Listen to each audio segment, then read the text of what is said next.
Assalamualaikum warahmatullahi wabarakatuh. Dan selamat pagi adik-adik siswa-siswi SMA se-Sulawesi Selatan. Bagaimana kabarnya hari ini? Semoga kita semua senantiasa dalam keadaan sehat. Saya ucapkan terima kasih kepada Bapak Ibu Guru yang telah membimbing siswa dalam proses belajar. Dari Studio Dinas Pendidikan Provinsi Sulawesi Selatan, dalam program Smart School Generasi Smart Berkarakter Cerdas Ki.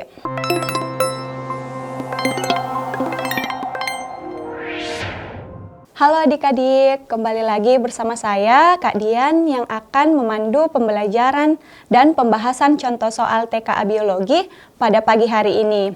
Nah, hari ini kita akan membahas materi yang sangat menarik. Jadi, yang akan kita bahas pada pertemuan kali ini yakni mengenai cyanobacteria.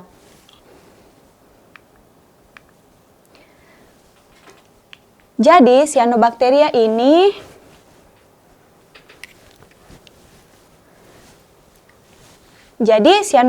ini merupakan salah satu dari filum bakteri.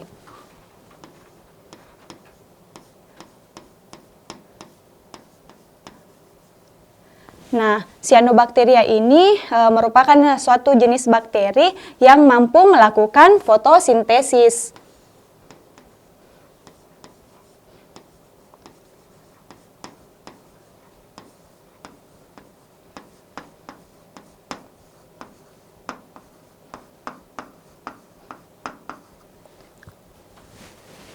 Nah, adapun materi yang akan kita bahas hari ini mengenai yang pertama itu adalah karakteristik dari cyanobacteri, terus klasifikasi dari cyanobacteria, yang ketiga reproduksi dari cyanobacteria, dan yang keempat peranan dari cyanobacteria.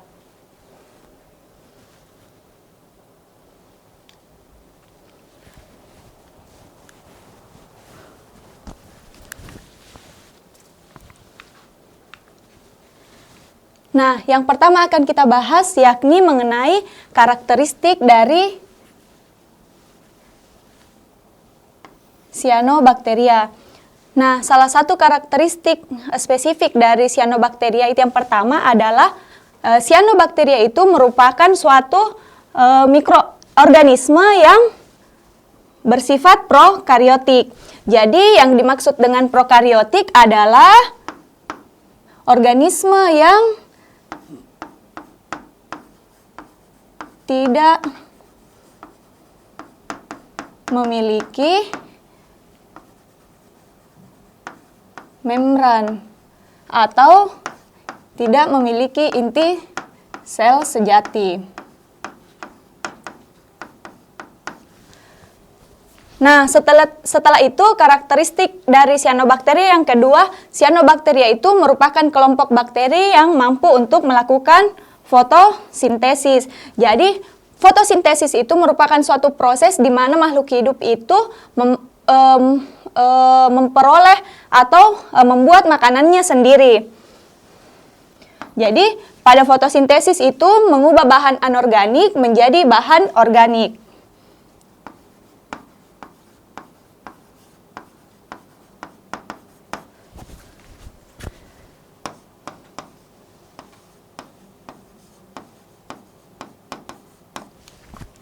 Nah, selanjutnya karakteristik dari cyanobacteria yang ketiga, cyanobacteria itu merupakan kelompok bakteri yang mengandung pigmen. Jadi, terdapat beberapa pigmen pada cyanobacteria ini. Yang pertama adalah pigmen klorofil.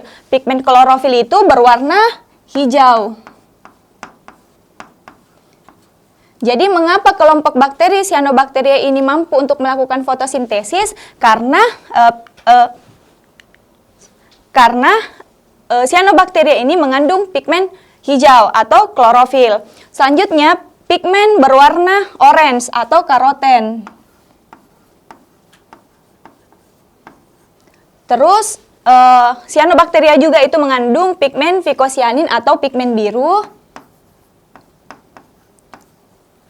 Dan phycoerythrin, yakni pigmen merah.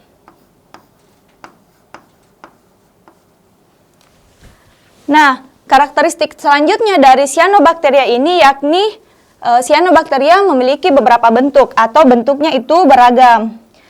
Nah, Bentuk yang pertama, cyanobacteria ini memiliki bentuk uniseluler, berasal dari kata uni dan seluler. Uniseluler itu berarti hanya terdiri satu sel.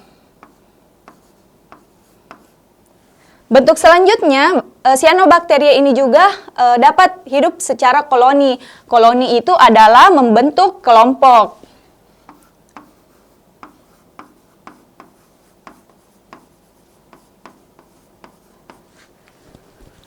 Nah, selanjutnya, cyanobacteria ini juga dapat berbentuk filamen. Filamen ini merupakan struktur benang.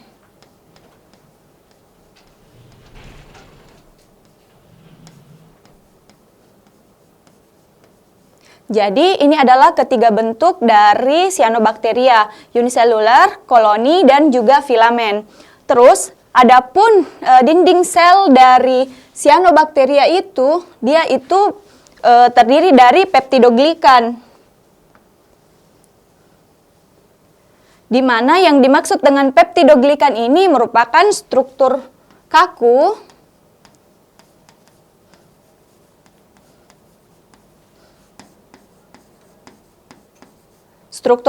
yang memberikan bentuk pada dinding sel cyanobacteria.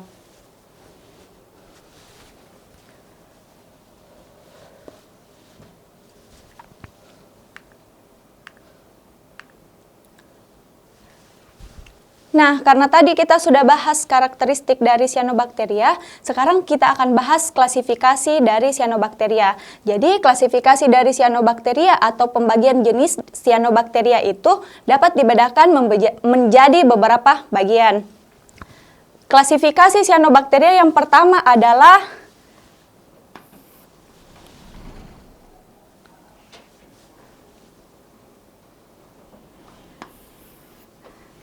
Crococales. Jadi, Crococales ini merupakan salah satu ordo dari cyanobacteria, di mana Crococales ini merupakan jenis cyanobacteri yang bersifat uniseluler atau juga dapat hidup berkoloni, tapi tanpa membentuk yang namanya filamen. Jadi, pada Crococales ini cyanobacterianya itu dapat hidup uniseluler dan juga berkoloni, tapi tidak dapat membentuk yang namanya filamen. Adapun contoh dari cyanobacteria ini saya tampilkan di layar. Berikut adalah gambar dan contoh cyanobacteria. Ada Crocococcus, ada Microcystis dan Gleocapsa.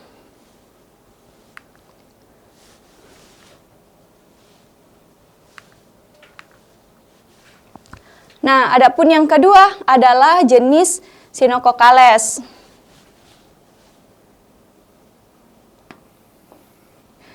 Jadi, pada Cynococales ini merupakan kelompok cyanobacteria yang uniseluler, yang sangat melimpah secara ekologis. Dalam artian jumlahnya di alam itu sangat banyak. Adapun contoh dari cyanobacteria jenis Cynococales ini ada Synechococcus dan Synechocytis.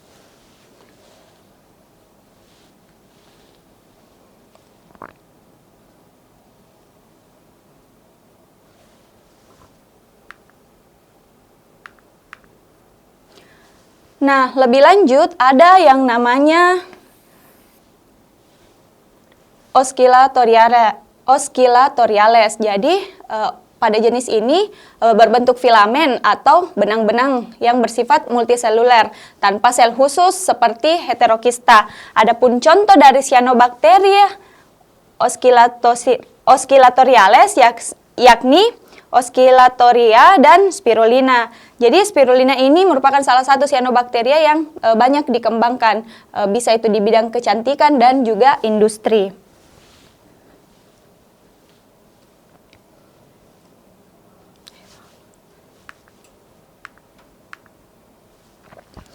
Nah, yang selanjutnya ada yang namanya Noctocales. Jadi, Noctocales ini memiliki karakteristik dia itu berfilamen dengan pembentukan heterokista.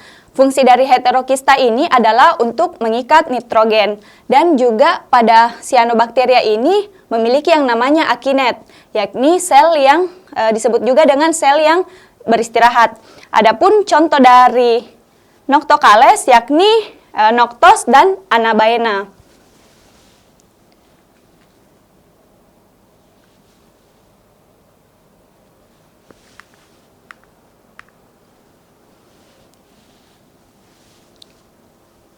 Nah, adapun klasifikasi selanjutnya dari cyanobacteria ini ada yang namanya Plerocapsales. Jadi, pada jenis ini memiliki sel yang membentuk banyak sel anak yang lebih kecil yang disebut dengan biosit.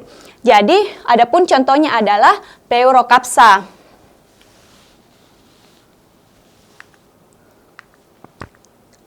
Nah, kita telah membahas mengenai klasifikasi dari cyanobacteria. Sekarang kita akan masuk mengenai reproduksi dari cyanobacteria. Seperti yang sama-sama diketahui bahwa reproduksi itu adalah merupakan suatu proses bagaimana organisme itu untuk memperoleh keturunan atau menghasilkan anakan. Jadi, reproduksi cyanobacteria itu terdiri dari 3. Yang pertama, ada yang namanya pembelahan binar. Jadi, reproduksi pertama pada cyanobacteria itu dinamakan pembelahan binar. Jadi, cyanobacteria membelah binar itu umumnya itu dilakukan oleh jenis Gleocapsa dan juga beberapa koloni kecil.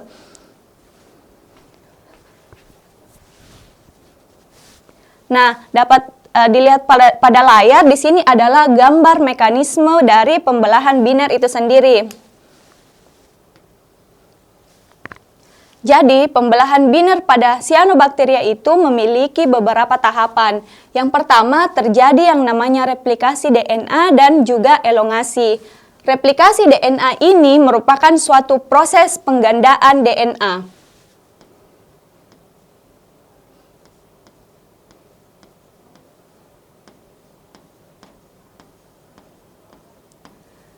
Jadi DNA pada cyanobacteria pada pembelahan binar itu mengalami yang namanya penggandaan.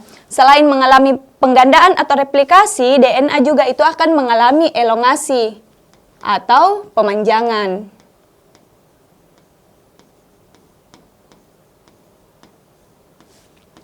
Nah, gambarnya ini dapat dilihat pada layar. Di sini ada DNA. Yang di tengah ini merupakan DNA. DNA itu melakukan replikasi dan juga elongasi. Setelah itu, mekanisme kedua, dinding sel dan membran plasma mulai membelah. Jadi di sini dapat dilihat dinding sel pada cyanobacteria ini melakukan proses pembelahan. Jadi pembelahannya itu terjadi sedikit demi sedikit. Terus yang ketiga, septum terbentuk dan DNA terpisah. Pada fase ini, DNA dari masing-masing ini mulai memisahkan diri dan fase terakhir itu sel benar-benar terpisah menjadi 2 anakan. Jadi pada pembelahan binar itu menghasilkan 2 anakan. Nah, selanjutnya adalah ada yang namanya fragmentasi. Tadi sudah dibahas mengenai pembelahan binar, selanjutnya itu mengenai fragmentasi. Jadi pada proses fragmentasi itu berbeda dengan yang terjadi pada proses pembelahan binar. Kalau pembelahan binar tadi itu terjadi proses replikasi dan elongasi, tapi pada proses fragmentasi itu tidak. Jadi di sini dapat dilihat pada gambar, di sini ada satu individu. Satu individu itu kemudian membelah tanpa adanya proses replikasi dan juga elongasi. Jadi masing-masing bagian dari individu tersebut itu akan tumbuh kembali menjadi individu baru. Nah, selanjutnya reproduksi cyanobacteria yang ketiga ada yang namanya pembentukan spora. Dapat berupa endospora, akinet, dan juga biosit. Jadi pada reproduksi jenis ini itu biasanya dilakukan ketika cuaca atau keadaan itu kurang mendukung, dalam artian kondisi lingkungan itu kurang menguntungkan, seperti misal contohnya kekeringan ataupun suhu ekstrim. Di gambar ini, di layar ini tertera gambar. Di sini ada, bagian sini ada yang namanya biosit. Terus ini merupakan heterokista. Heterokista itu adalah struktur pada cyanobacteria itu di mana dia itu dindingnya itu mengalami proses pembesaran. Dan juga ada yang namanya akinet. Heterokista dan akinet ini hampir mirip. Nah, setelah kita membahas mengenai reproduksi dari cyanobacteria, yang selanjutnya itu adalah mengenai peranan dari cyanobacteria itu sendiri. Jadi, peranan yang pertama dari cyanobacteria itu sebagai produsen utama. Jadi, kita perlu ketahui bahwa cyanobacteria itu merupakan salah satu jenis fitoplankton, di mana dia itu mampu melakukan fotosintesis. Jadi, cyanobacteria ini menghasilkan bahan organik itu yang menjadi sumber makanan bagi organisme lain di dalam perairan.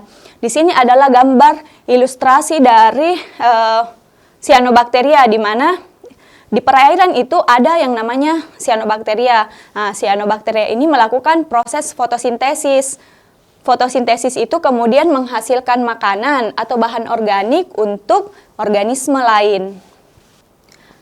Adapun peranan kedua dari cyanobacteria ini adalah untuk fiksasi nitrogen. Jadi, fiksasi nitrogen ini merupakan proses pengikatan nitrogen bebas dari udara dan mengubahnya menjadi amonia yang dapat diserap oleh tanaman. Jadi, perlu diketahui bahwa nitrogen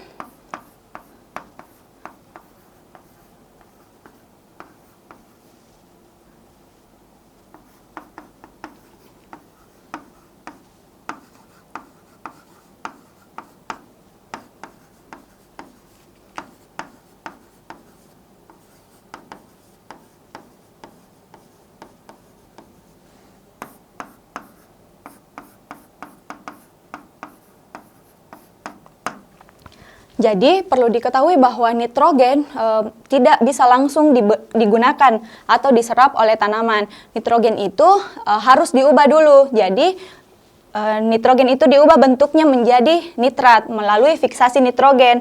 Nah, ketika bentuknya sudah nitrat, nitrat ini kemudian bisa diserap oleh tanaman. Pada gambar di sini adalah ilustrasi dari proses fiksasi nitrogen. Selanjutnya, peranan lain dari cyanobacteria ini yakni sebagai vegetasi perintis. Kenapa cyanobacteria ini mampu hidup sebagai vegetasi? Kenapa cyanobacteria ini disebut sebagai vegetasi perintis? Karena cyanobacteria ini mampu hidup di lingkungan ekstrim, misal seperti di permukaan batu gundul, dan dapat memulai pembentukan tanah sehingga tumbuhan lain dapat tumbuh. Nah, peranan selanjutnya dari cyanobacteria ini adalah sebagai suplemen dan pangan. Jadi, spesies tertentu dari cyanobacteria ini, misal Spirulina maxima, itu dapat diproses sebagai suplemen makanan dan berprotein tinggi. Selain itu, jenis Spirulina ini juga biasanya digunakan di bidang kecantikan ataupun kosmetik, misal sebagai masker. Nah, peranan selanjutnya ada yang namanya bioremediasi. Jadi, cyanobacteria ini dapat digunakan sebagai agen bioremediasi. Jadi, cyanobacteria ini efektif mendegradasi limbah dan menyerap logam berat di lingkungan yang tercemar. Di gambar ada ilustrasinya. Di sini misalnya ada limbah, entah logam berat atau apapun itu, bisa digunakan tumbuhan, bakteri, ataupun fungi untuk mendegradasi limbah tersebut. Apa tujuannya? Tujuannya adalah untuk mengembalikan kondisi lingkungan yang tercemar.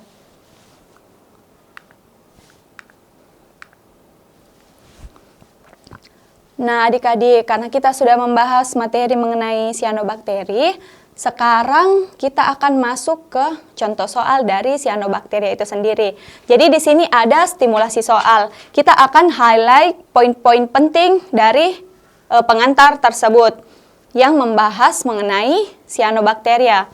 Jadi di sini para peneliti menemukan organisme mikroskopis berwarna hijau kebiruan di sebuah kolam air tawar. Jadi di sini ada hijau kebiruan. Hijau kebiruan itu adalah salah satu pigmen dari cyanobacteria, yakni vicoxanthin.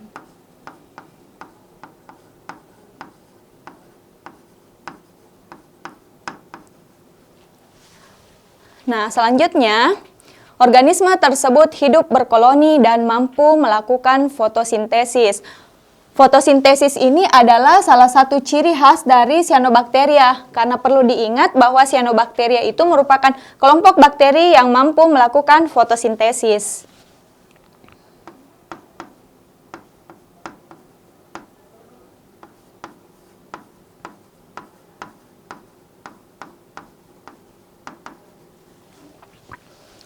Nah, hasil pengamatan menunjukkan bahwa organisme itu tidak memiliki membran inti dan organel membran.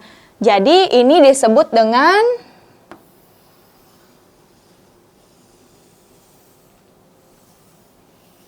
prokariotik.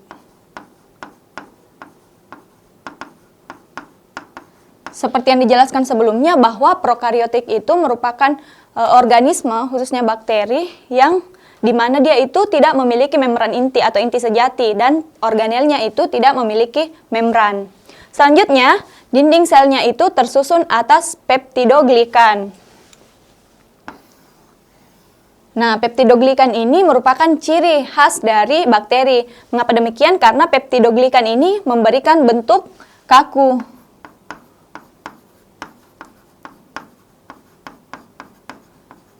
Jadi pada bakteri itu strukturnya itu terdiri dari peptidoglikan, bentuknya itu kaku, sehingga memberikan bentuk pada sel bakteri. Selanjutnya, organisme tersebut memiliki pigmen klorofil A, serta pigmen tambahan berupa fikosianin. Ini fikosianin biru ya.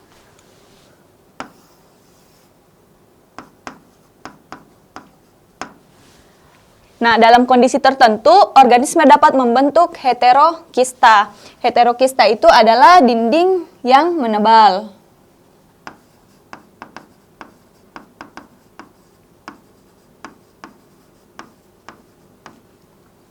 Yang berfungsi untuk mengikat nitrogen bebas dari udara.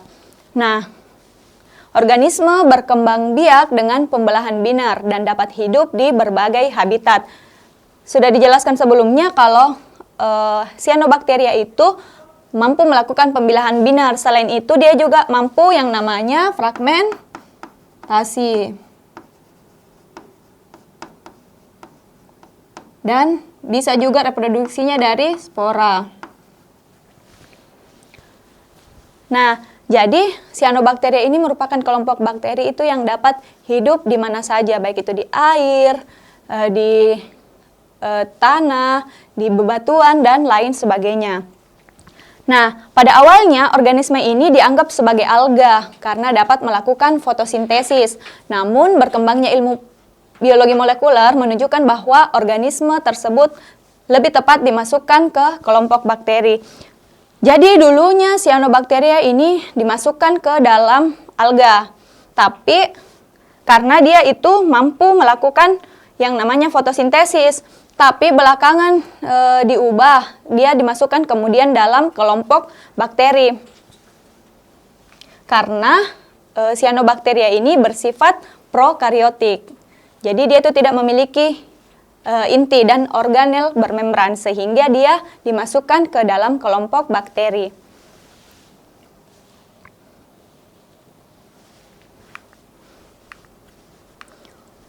Nah, sekarang kita masuk ke soal pertama. Nomor 1, alasan utama Cyanobacteria dimasukkan ke dalam domain bakteri adalah, kita akan bahas opsinya satu persatu. Jadi hidup di air. Sudah dijelaskan sebelumnya kalau habitat dari Cyanobacteria itu dapat di mana saja. Jadi ini bukan ciri khusus kenapa dia bisa dimasukkan ke dalam domain bakteri.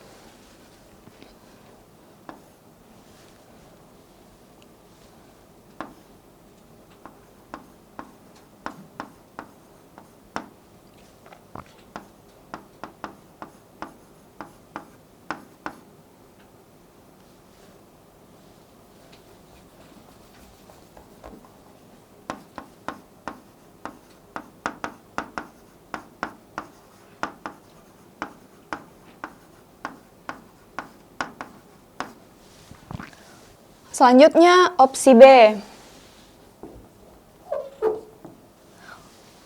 Selanjutnya opsi B, yakni dapat berfotosintesis. Jadi itu juga bukan merupakan karakteristik utama kenapa dia dimasukkan ke dalam bakteri. Karena tumbuhan juga dan organisme lainnya itu dapat melakukan fotosintesis.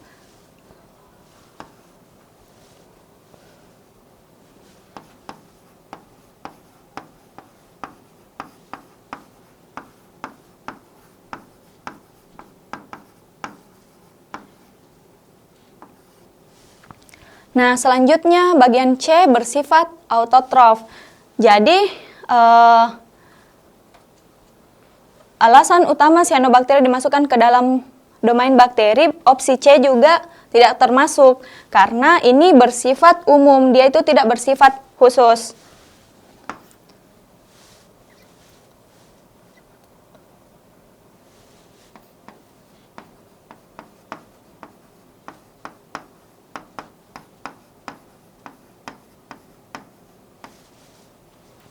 Nah, adapun opsi D tidak memiliki inti sejati atau disebut dengan prokariotik.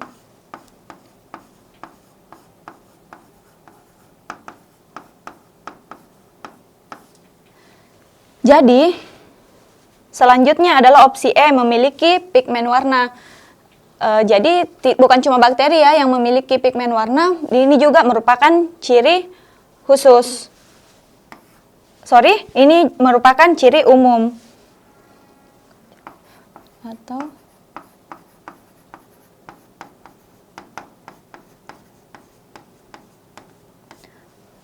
Nah, dari opsi A sampai E, adapun jawaban yang benar untuk soal nomor 1, yakni D.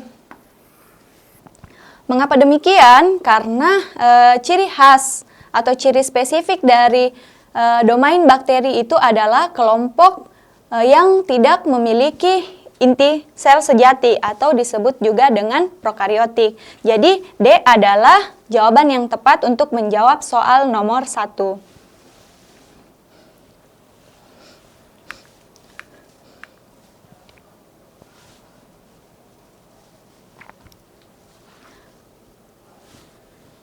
Nah, selanjutnya adalah soal nomor 2.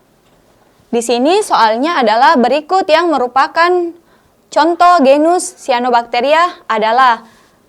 Di sini opsinya A sampai E. Kita akan bedah satu-satu. Opsi A, amuba. Amuba itu bukan termasuk Cyanobacteria. Amuba itu merupakan protozoa.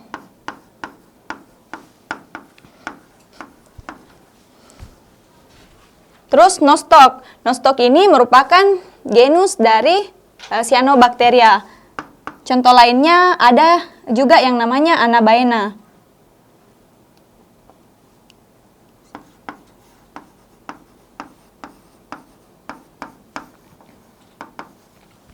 Terus Rhizopus. Rhizopus ini merupakan jamur. Sedangkan Euglena ini merupakan protista.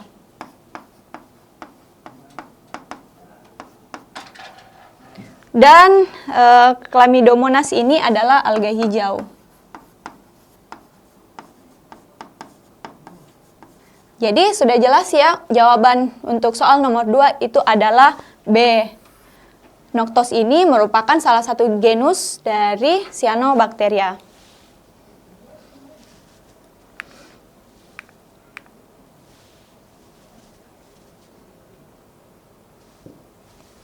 Nah, selanjutnya kita telah masuk ke contoh soal nomor 3. Jadi, dinding sel Cyanobacteria itu tersusun atas opsi A sampai E. Yang pertama dulu, opsi A, selulosa. Selulosa ini merupakan penyusun dari dinding sel tumbuhan.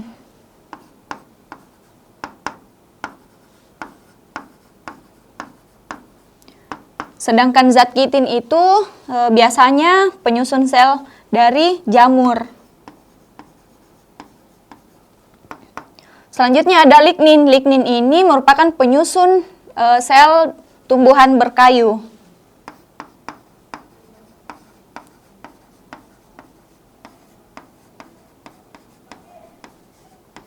Nah, opsi D, peptidoglikan.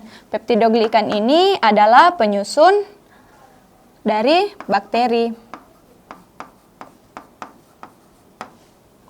Sedangkan silika itu biasanya penyusun dari diatom tertentu.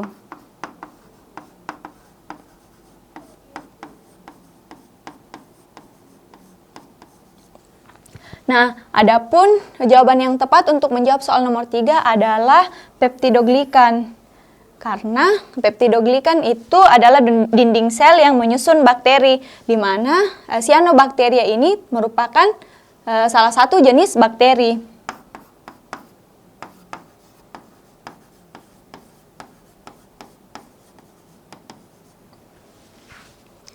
Nah, adik-adik, kita telah membahas materi mengenai cyanobacteria pada hari ini. Semoga materi tersebut dan juga contoh soalnya dapat bermanfaat bagi adik-adik semua.